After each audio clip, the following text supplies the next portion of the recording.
Yo, what's going on, everyone? It's your boy DLloyd. So last night, Kevin Porter Jr. was traded away from the Cleveland Cavaliers to the Houston Rockets, and I love this move. Now, we made a video earlier in the week talking about how Kevin Porter was going to be shipped out or released. He ended up being traded, so it looks like Cleveland did get something back. Not very much, but they did get something back. So Kevin Porter Jr. heading over to Houston in exchange for a protected second-round draft pick. So for Houston, this is a very, very safe bet that they're making on Kevin Porter, right? Because he was a guy who was just drafted, yes, at the end of the first round, but still a first-round draft pick literally just 1 year ago. He is only 20 years old, and he showed a lot of promise with Cleveland. I think Cleveland was hoping maybe he could be a part of that young core for some time to come.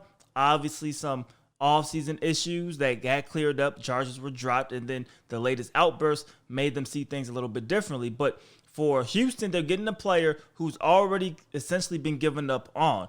Maybe he has motivation, maybe he'll come through hungry, and maybe he will try to step up his game. Now, as a rookie, the thing that I like about Kevin Porter Jr., yes, he was a solid offensive player, but mainly I liked his defensive ability, right? He's a guy who can switch onto bigger guys. He can switch onto smaller guys. Now, when you have a swing player like that who could guard multiple positions and guard them pretty well for, now a 20-year-old, that is very good. That is going to earn you playing time. That's going to put you, in a situation where a coach is going to trust to put you in the game. Now, three-point shooting, that is going to take some progress, but you did see throughout his rookie season that he started to gain more confidence in his three-point shot as the season went on. Obviously, we haven't seen him this season, so we don't know exactly where that is, if it has improved, if it's not. But you get a strong defensive player. You get a guy who is capable of doing some things for you on the offensive side. He averaged 10 points a game last season. You're not looking for much more. Now, the fit in Houston is also a very good one, right? After the trade of James Harden, you're looking at this Houston Rockets roster, right? And you're looking at who are the guys that are going to be playing, those swing minutes, right? On the bench.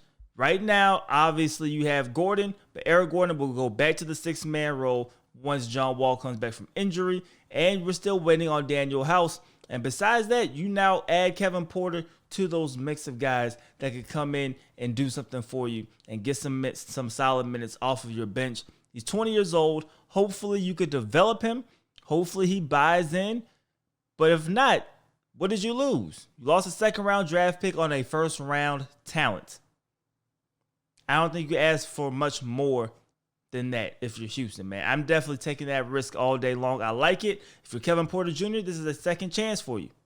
A fresh start, another team, and a team that, yes, they just traded away James Harden, but they have some pieces. They're trying to rebuild, but they're trying to rebuild quickly. So I think this is a solid fit, man. I'm not mad at it at all. For Cleveland, you're about to release the man, so anything that you got back is a win. So I think it's a good move, but you guys let me know how you guys feel about it in the comment section below. Do you think Kevin Porter Jr. landed in a good situation going to Houston, or do you think he was better off going somewhere else? Let me know you guys' thoughts and opinions in the comment section below. It's your boy DLloyd. I'm going to see y'all next time. Peace.